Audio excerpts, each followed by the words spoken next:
पुण्यात्माओं, परमात्मा हमें यही बताते हैं कि पूरा तो गुरु हो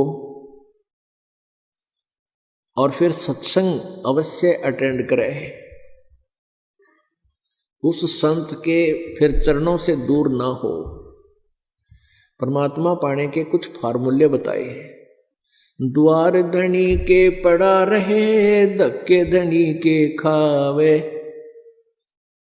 100 काल झकझोल ही पर द्वार छोड़ ना जावे। ये दूसरा फार्मूला। एक तो है कि पूरे गुरु हों, फिर गुरु जी की शरण में आने के बाद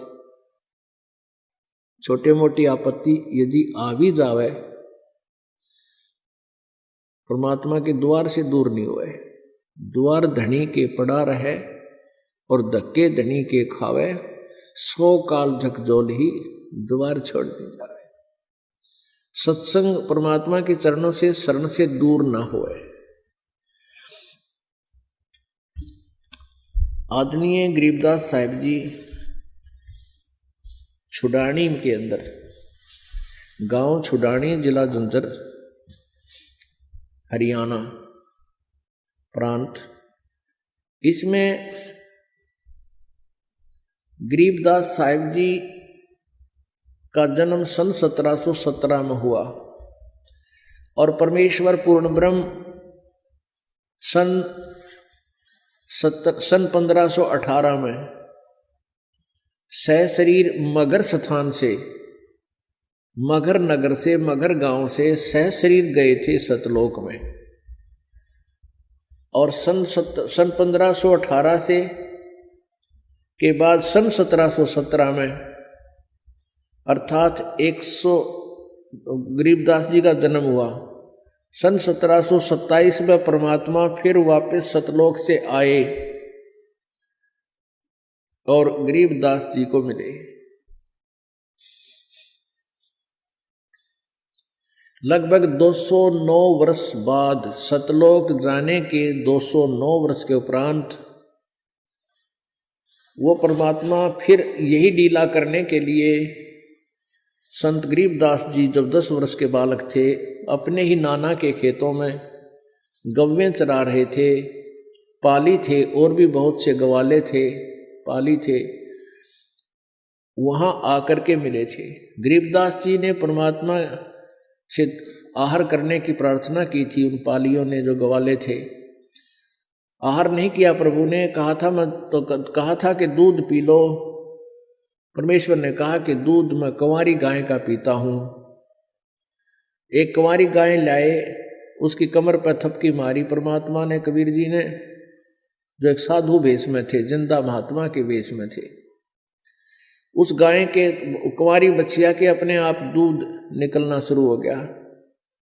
नीचे एक छोटा सा मटका पात्र था, साफ किया हुआ, वो लगाया, वो दूध का भर गया। फिर अपने आप सतनों से दूध निकलना बंद हो गया। आधा कबीर जी ने पिया परमेश्वर ने, आधा गरीबदास जी ने पिया। और बाकी जो गवाले थे वो कहने लगे, हम नहीं पीवे इस पाप के दूध को। वो चले गए उठकर दूर, जहां वो इकट्ठे बैठे थे, गुरु संत के पास, परमेश्वर के पास। अब गरीबदास जी ने रुचिकर से बातें सुनी। परमात्मा उसी उद्देश्य से आए थे, गोता मारू स्वर्ग में जा बैठूं पाताल, और कह कबीर ढूंढता फिरूं अपने हीरे माणिक लाल। उन लालों में से एक लाल गरीबदास जी थे, उनको ढूंढने आए थे, अपना गवाह बनाने आए थे कि इस कलयुग के अंदर मुझे पहचान लेंगे मेरे बच्चे कि कबीर इज गॉड।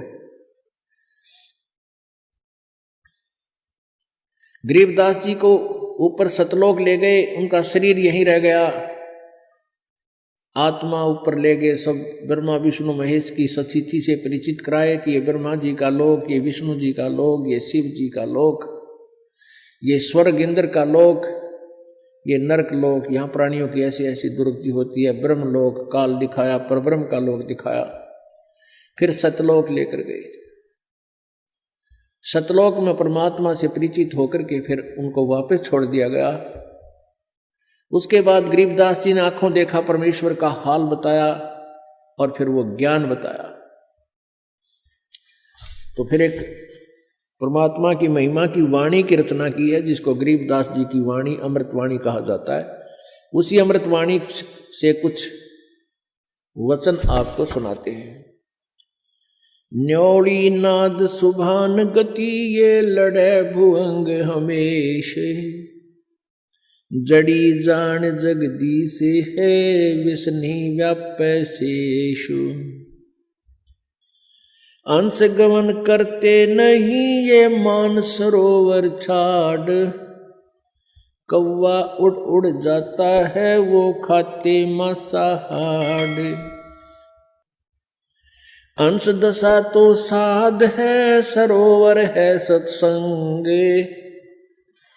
मुक्ता हलबाणी चुगे ये चढ़त नवेला रंग। अब इन 4 पंक्तियों में 3 पंक्तियों में कैसा कमाल किया है। न्योली नाद सुभान गति लड़े भुजंग हमेशे, जड़ी जान जगदीश है विष्णा व्यापै शेष। अब क्या बताते हैं गरीबदास साहिब जी अपनी अमृतवाणी में कि जैसे नेवला एक जानवर होता है, वो 9 इंच का हो से, गिलहरी आपने देखी हो, गिलहरी इससे थोड़ा बड़ा होता है और ब्राउन कलर के उसके बाल होते हैं, बाल ब्राउन कलर होता है। ऐसा ही मिलता जुलता इतना ही प्राणी होता है और वो सर्प को मार देता है। सर्प कितना लंबा होता है, को 6-6, 7-7 फुट का, 8-8, 10-10 फुट का लंबा हो जाता है। लेकिन वो छोटा सा प्राणी उसको कैसे मार सकता है? उसकी एक विधि, एक तरीका है उसके पास। वो सर्प को उस समय छेड़ता है जब उसको आसपास ये पता होता है कि इस झाड़ी में वो जड़ी है, उस जड़ी को सूंघ लेता है, उस जड़ी की महक को अपने अंदर समा लेता है और आकर के सर्प के सामने खड़ा होकर नेवला अपने श्वास छोड़ देता है। उस जड़ी की महक सूंघ कर जो आया था वो सर्प को सूंघा दी। उस जड़ी के सामने, उस जड़ी की महक के सामने सर्प को चक्कर आने लग जाते हैं, वो बेसुध हो जाता है।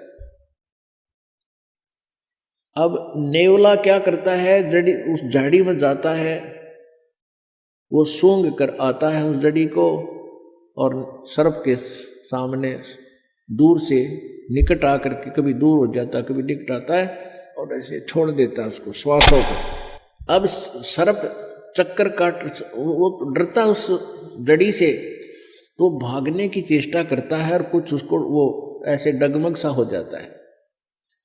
तो फिर भाग के वो जंप लगा के नेवला उसके पीछे सर्प के शीश पर आ बैठता है पाछे के और उसको पकड़ देता है और फिर मुंह के ऊपर फिर श्वास फिर छोड़ता उसके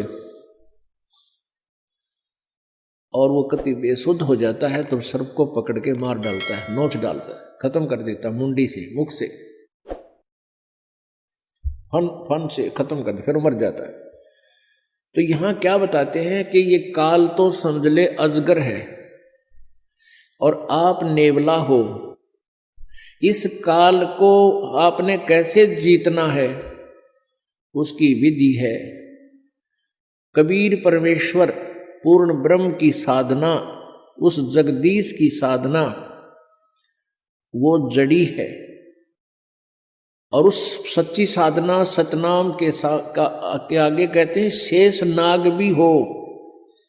यानी यहाँ के जो छोटे मोटे काल के व्यवस्थक अनुचर, ये देवता भैरव भूत आदि, इनका तो कहना है कि है अगर इस नाम के सामने वो काल भी आ जाएगा तो भी उसकी नहीं बसावेगी तुम्हारे सच्चे नाम के सामने, मर्यादा से भक्ति करने वाले।